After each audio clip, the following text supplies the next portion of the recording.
Lindsay Pease will be our next speaker. She's the associate professor and extension specialist at the University of Minnesota at the Crookston Station. Her work primarily focuses on nitrogen and phosphorus management and row crop systems with emphasis on nutrient loss and agricultural runoff. So welcome, Lindsay. Yes. Yep. Thank you. Let's see. Okay. This. I'm deficient. Figure out how to pull it. All right. Well, it's okay that we're a little behind on time because I can talk fast. So, this is everybody's, get everybody woken up.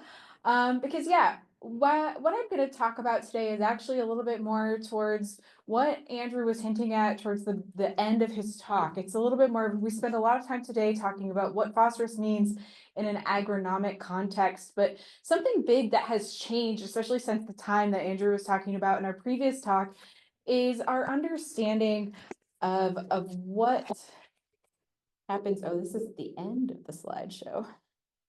Hang on. Oh, I think I can fix this. You're good. Yeah. Okay.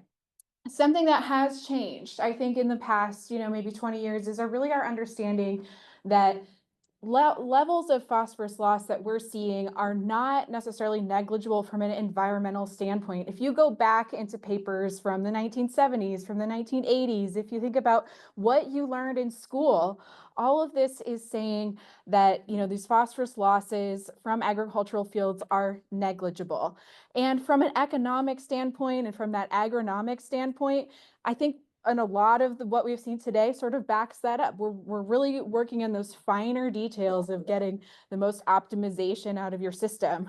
But what we have seen is that what we might be negligible from our management standpoint is not necessarily negligible from an environmental standpoint. This picture is from a place in Ohio called Grand Lake St. Mary's, and this is a famous environmental kind of disaster, if you will, in Ohio, just because this is a man-made lake. It was in a heavily livestock watershed, so this water did not have a natural outlet. It was all going to this lake, a lot of manure being applied on frozen soils, and we saw really heavily toxic levels of algae in this particular heavily manured watershed.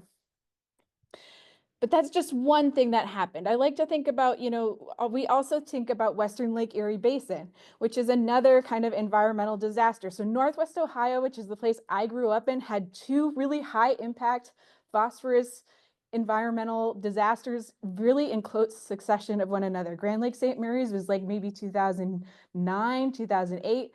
Then we start to see Western Lake Erie Basin. This is a picture I took from inside an algal bloom on Western Lake Erie Basin. You can see that water being green because that is algae growing in the surface of this shallow, warm, high nutrient rich water. Of course, the disaster I'm talking about with Western Lake Erie Basin is when those algal toxins got into this drinking water intake in Lake Erie. So high levels of toxin got into the drinking water system and left 500,000 people without water for 3 days because the levels were so high. So, and I think there's been a lot of movement and a lot of rallying, of course, in this watershed around how to keep that from happening again.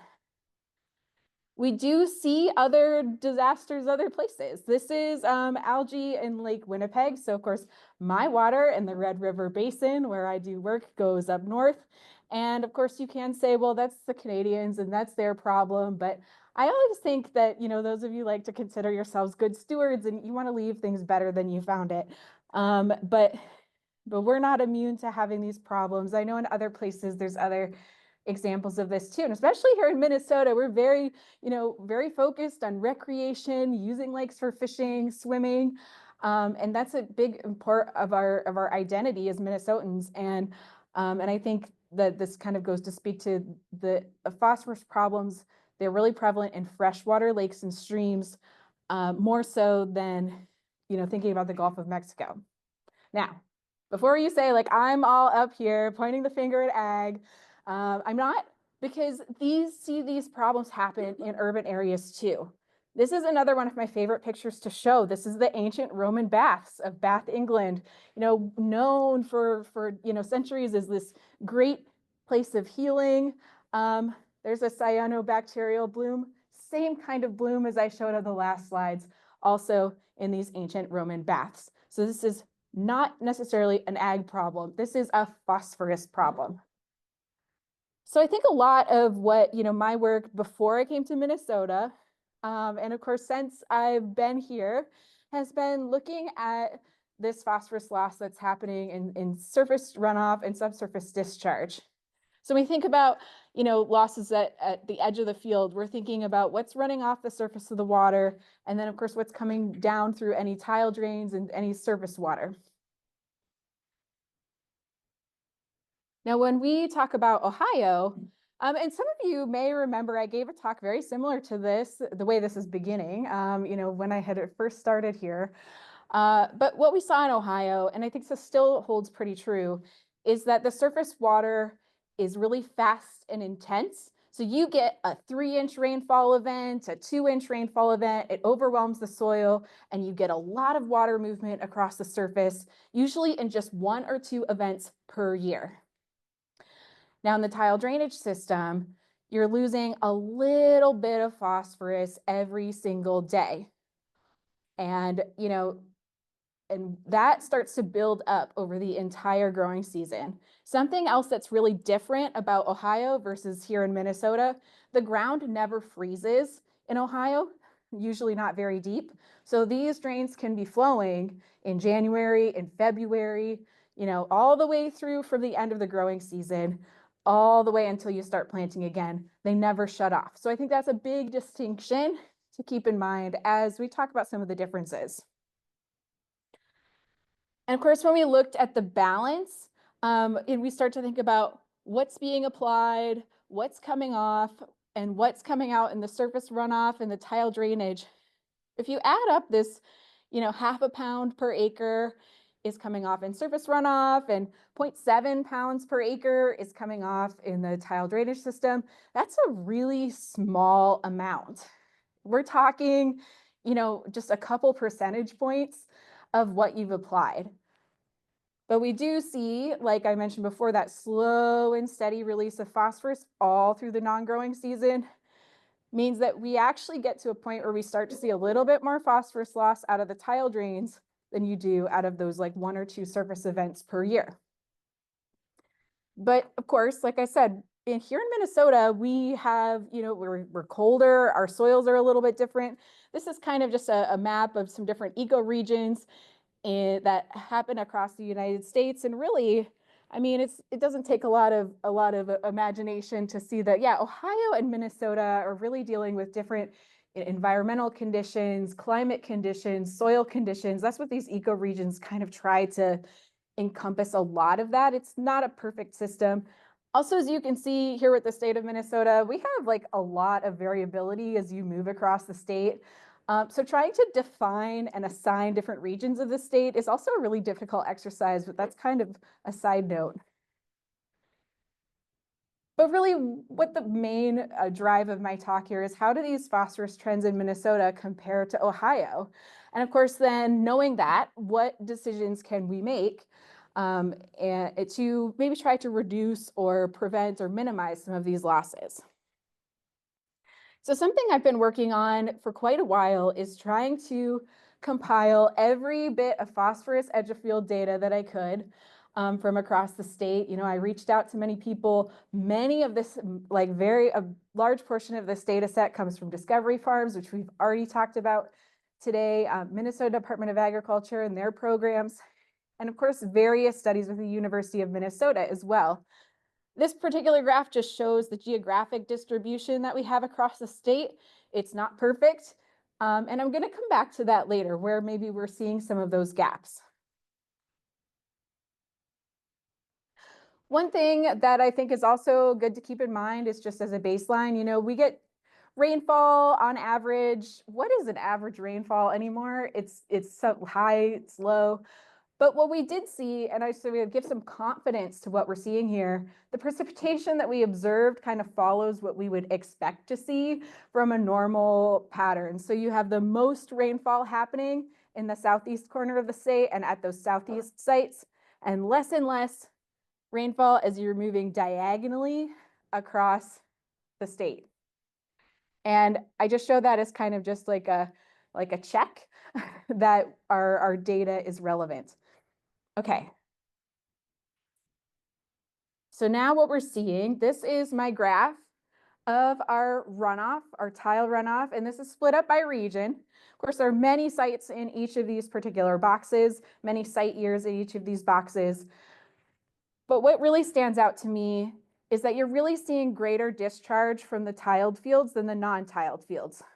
Now, before you panic, right? This is okay. This is what we expect to see. This is why you install tile drainage. It's to clear water out of the root zone when your soils are saturated. So if you weren't seeing this, your tile drainage system wouldn't be working. The other thing to keep in mind is that this doesn't account for the water that's naturally leaving the field by gravity. That's the only portion of the water that your tile drainage system is moving, is the part that is going to naturally drain out by gravity. So we're kind of missing that part of the water balance on our untiled sites. So it is important to keep in mind from this context. But what I will say is the amount of water that we're losing from our tile drainage systems is maybe about 20% of what's falling in any given year. So really not a huge amount. And that amount decreases as you go northwest across the state just with rainfall. So we have the highest, let's see. Well, I don't haven't figured out the pointer situation, but that's okay. So in the southwest, this highest blue bar, that's about 20% of rainfall. Okay. Central Minnesota, it's a little bit lower. That's about more like 15% of the rainfall. And once you get to northwest, it's actually only about 5% of the rainfall. So that proportion is also decreasing as you go along with rainfall. So I think this is important to think about where that water is moving and how it's moving. And I think why this is kind of interesting is because you look at this and you think about, all right, well, I just talked about how, slow and steady losses of phosphorus through the tile in Ohio added up to greater losses overall. But when we start to look at Minnesota, we actually don't see that same effect happening. Having those soils frozen during the non-growing season is keeping that water in place. So we're actually seeing more of that phosphorus is moving in surface runoff than is happening in our tile. So the tile systems, even though they're moving more water, they're actually moving less phosphorus. And I think this kind of comes down to a little bit of that fast and intense versus slow and steady. We're still losing a lot of phosphorus when it comes to those fast and intense events. They're overwhelming the system. And that tile water is able to come out, actually kind of like we've heard some of our panelists say, they're really feeling like that water's coming out cleaner. And from a phosphorus perspective, that's true.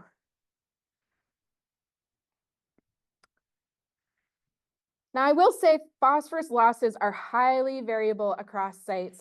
And I wanted to put some categories in here, again, to kind of put some context towards these numbers.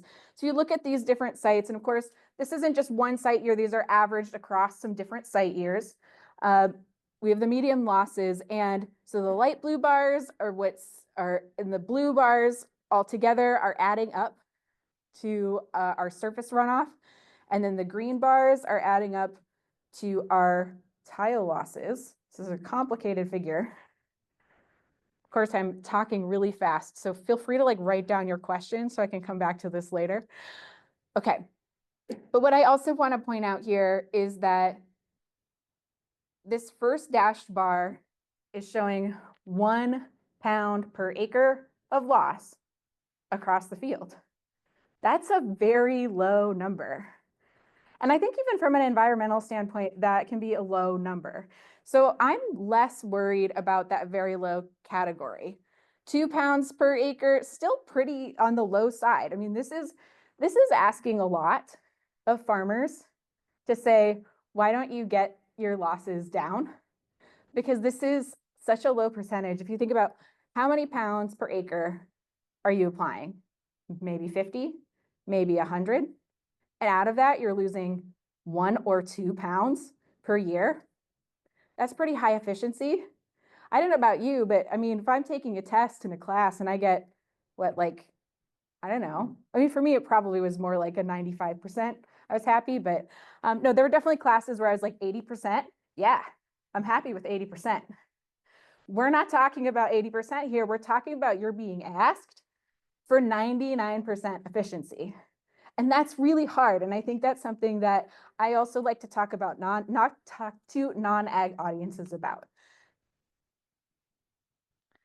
And what we're thinking about here is targeting those highest proportions.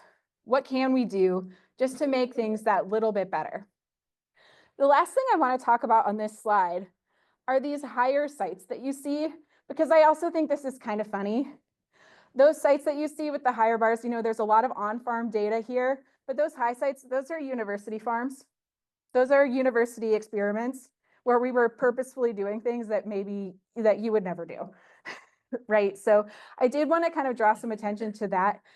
These are also some of the older studies that we have. You know, those were also the studies that were happening in the late 90s, early 2000s.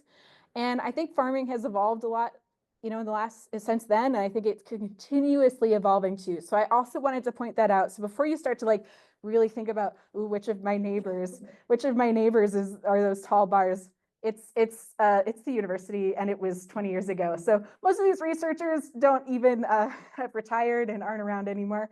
So I'm not throwing anybody under the bus, but just acknowledging that, you know, times do change. And once you start to see these low losses, you know, a lot of that are the sites that are being monitored as part of Discovery Farms program doing a really good job. So just want to kind of emphasize that a little bit before you all leave and say, you know, start getting too worried. Okay. But what I'm seeing is really there's still a need to think about event-based phosphorus loss in surface runoff. Okay, this is my own field.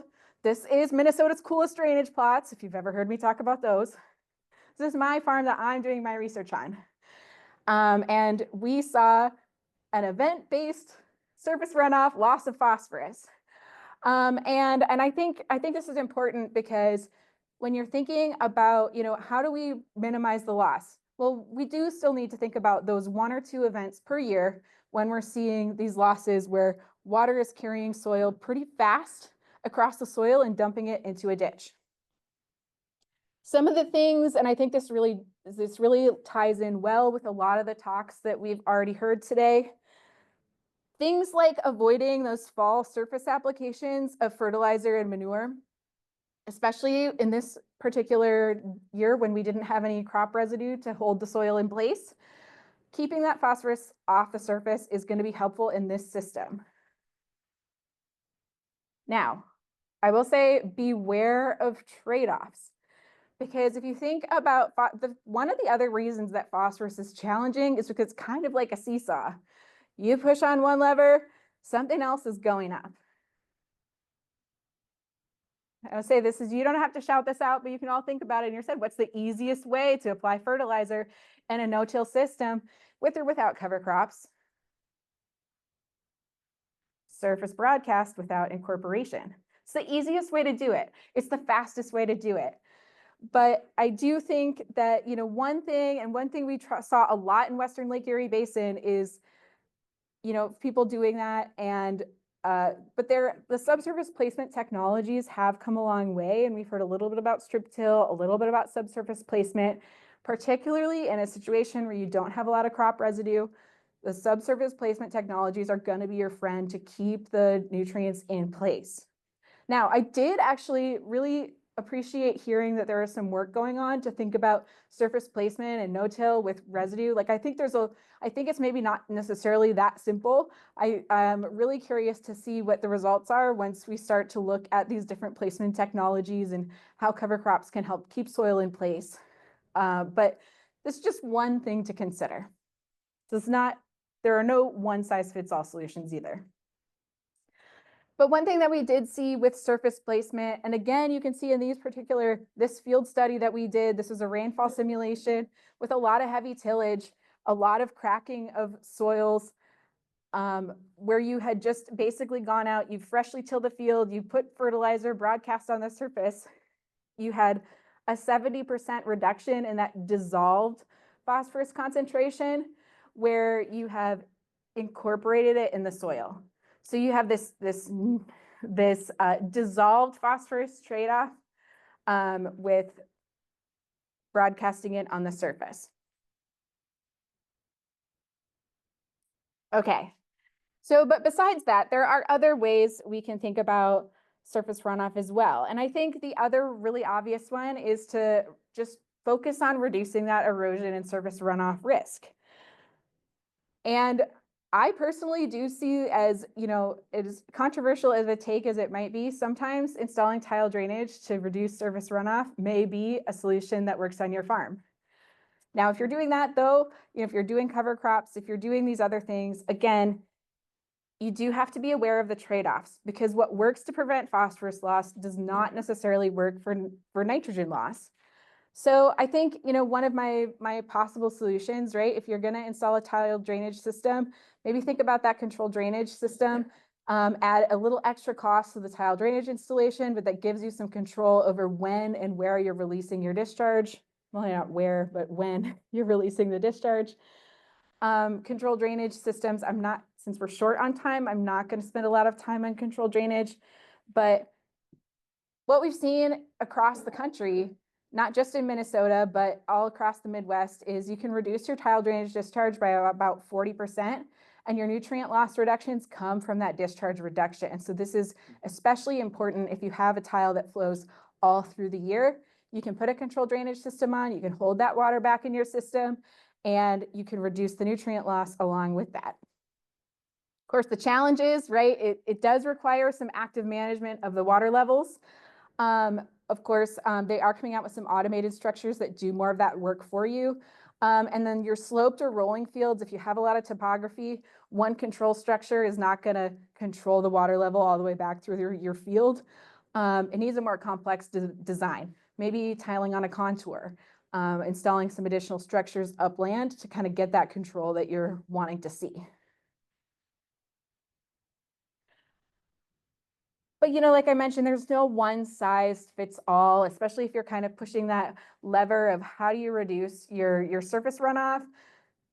There's lots of other nitrogen BMPs if you're concerned about any increase in nitrate loss with a tile drainage installation or with erosion control. And there was a whole conference that I'm sure you can go onto YouTube and listen to all those talks on nitrogen BMPs if you're interested in more. But I just wanted to kind of circle back around to this graph. This is our surface and tile graph, and really talk about how the on-farm monitoring itself is really critical, because we can get up here and we can say, this is what we're seeing on a university farm on a plot scale, but it's really not until we get out and we look at what's happening on the landscape that this really becomes real. And I think this is really important to think about, where are we targeting our efforts?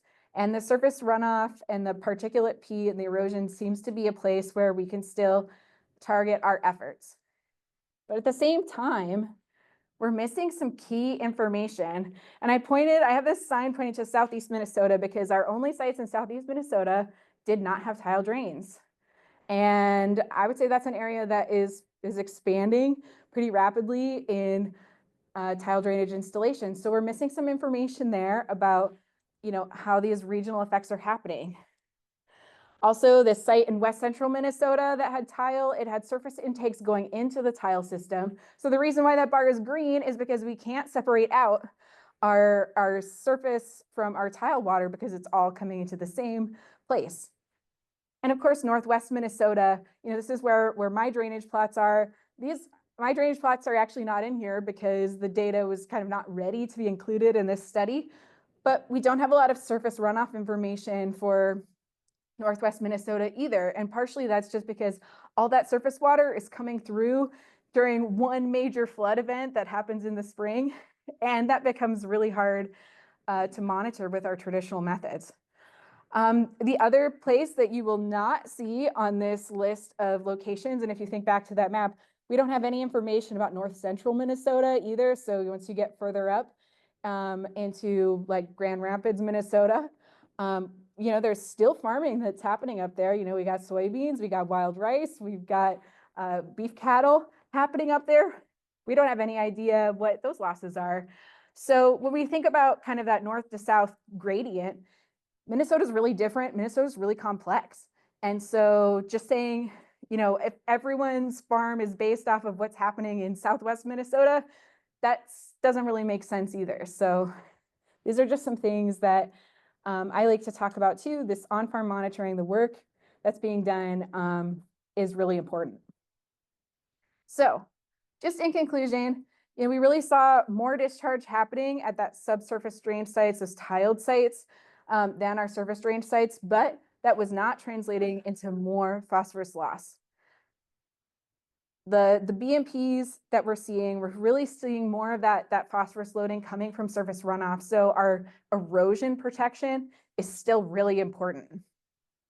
But I will say be mindful of those trade-offs, because again, as I said, you change one thing in the system, the soil is a really nice balancing of itself. So if you reduce something one place, you're probably increasing something somewhere else.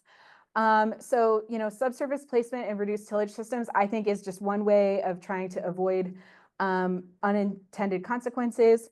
Controlled drainage, if you have a new installation or a flat landscape or any other nitrogen-based BMP, could be a good option, or erosion control, obviously trying to work cover crops in, are all possible solutions. I think we're seeing indicators of a north-south climate gradient in Minnesota. I think those factors that, you know, like I said, where tiles are running all the time in Ohio versus, you know, as you start to move into colder climates, we see that between Ohio and Minnesota, but I even think within the state of Minnesota, we're seeing those drivers as well on a micro scale. But right now we need a little bit more data to be able to say for sure that that's happening. Okay, and with that, thanks for your attention. You know, of course, these are the funding agencies that directly went into this particular work, and I'm happy to take some questions. I know, and again, I went through that really fast, so. All right. First question, how do open tile intakes impact phosphorus loss? Thoughts on the Hickenbottom intake, and can you mitigate with residue?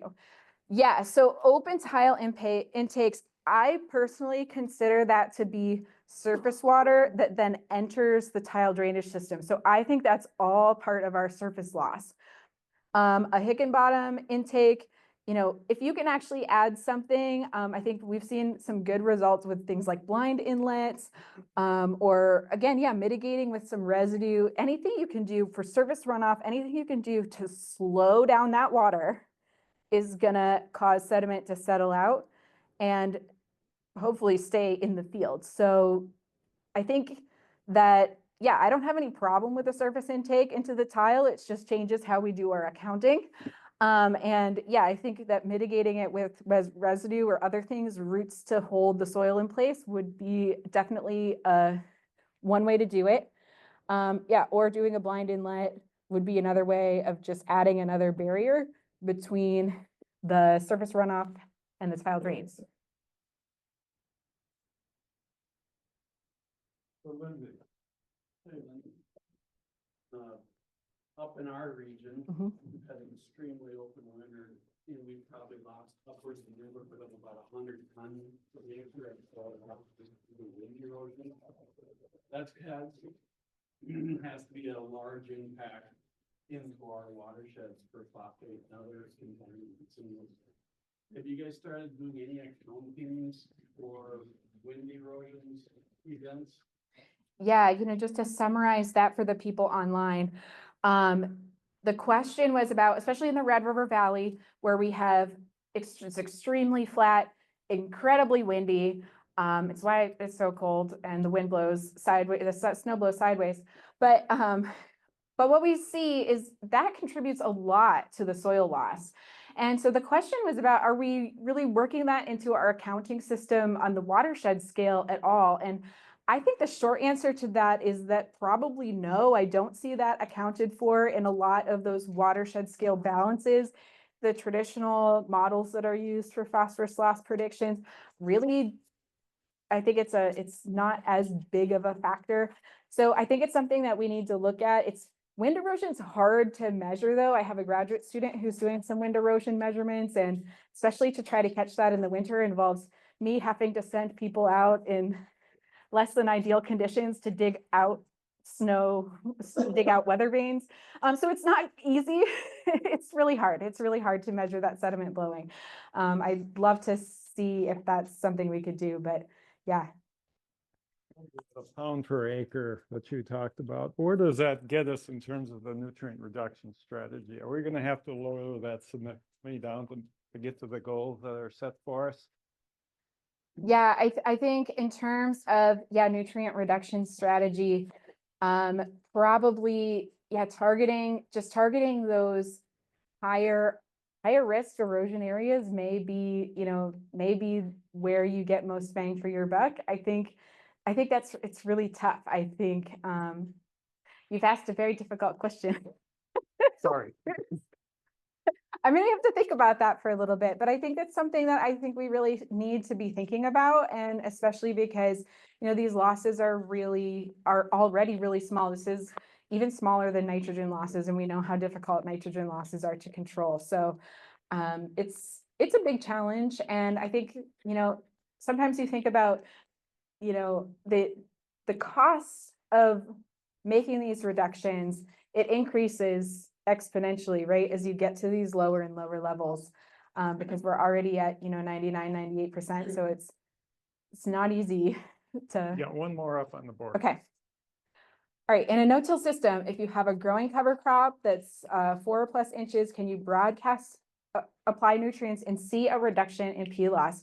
And this is the answer that I'm going to say I don't know the answer to. I think this is what some active work should definitely be going into, because there's probably a lot of factors that it depends on. It may depend on what kind of slope do you have, if you're on a really high percentage slope and that water doesn't have a very high barrier to run off, then